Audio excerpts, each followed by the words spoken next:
ഇന്നത്തെ യാത്ര അൽജീറിലേക്കാണ്. റാസൽ ഖൈമയുടെ വടക്കേ അറ്റത്തുള്ള ശാന്തമായിട്ടുള്ള ഒരു തീരപ്രദേശം. കടലും മലകളും ഗ്രാമീണ ജീവിതവും ഒരുമിച്ച് കാണുന്ന ഈ സ്ഥലത്തിനൊരു പ്രത്യേക ഭംഗിയുണ്ട്. നഗരത്തിൻ്റെ തിരക്കുകളിൽ നിന്ന് മാറി വളരെ ലളിതവും സമാധാനപരവുമായിട്ടുള്ള ജീവിതമാണ് ഇവിടെ. അൽജീറിലേക്കുള്ള നമ്മുടെ യാത്രയിൽ ആദ്യം കാണുന്നത് സ്റ്റെവിൻ റോക്ക് കലൽസിയാണ്. റാസൽ ഖൈമയിലെ തന്നെ ഏറ്റവും ശ്രദ്ധേയമായ ക്വാറിയിങ് ആൻഡ് മൈനിങ് കമ്പനികളിലൊന്നാണ്. മലനിരകളിൽ നിന്ന് ലൈംസ്റ്റോൺ, ഗാബ്രോ പോലുള്ള പാറകൾ ക്വാറി ചെയ്ത് കൺസ്ട്രക്ഷൻ ഇൻഫ്രാസ്ട്രക്ചർ മേഖലകൾക്കായി ഉപയോഗിക്കുന്ന അഗ്രിഗേറ്റ്സ് ഉൽപ്പാദിപ്പിക്കുന്നതാണ് ഇവരുടെ പ്രധാന പ്രവർത്തനം. യു.എയിൽ മാത്രമല്ല, ലോകത്തിൻ്റെ വിവിധ ഭാഗങ്ങളിലേക്കും ഇവരുടെ മെറ്റീരിയൽസ് എത്തുന്നുണ്ട്.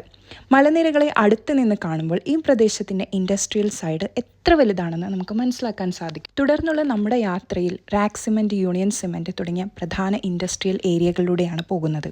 ഒരു വശത്ത് വലിയ സിമൻറ്റ് ഫാക്ടറീസും മറുവശത്ത് മനോഹരമായിട്ടുള്ള മലനിരകളും. ഇൻഡസ്ട്രിയൽ ലാൻഡ്സ്കേപ്പും നാച്ചുറൽ ബ്യൂട്ടിയും ഒരുമിച്ച് കാണുന്ന ഈ പ്രദേശത്തിന് അതിൻ്റേതായിട്ടുള്ള ഒരു പ്രത്യേക ഭംഗി തന്നെയുണ്ട്. അൽജീർ റോഡിലൂടെ പിന്നീട് യാത്ര ചെയ്യുമ്പോൾ കാണുന്നതാണ് അൽവാദി സ്കൂൾ.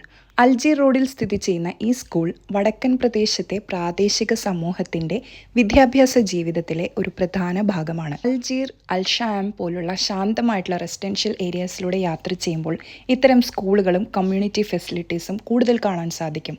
തിരക്കേറിയ നഗരത്തിൽ നിന്ന് മാറി പ്രകൃതിയോട് ചേർന്ന് ഈ പ്രദേശത്തെ സാധാരണക്കാരുടെ ജീവിതത്തിൻ്റെ ഭാഗമാണ് അൽവാദി സ്കൂൾ. ബാക്കി വിശേഷങ്ങൾ നമുക്ക് അടുത്ത വീഡിയോയിൽ കാണാം.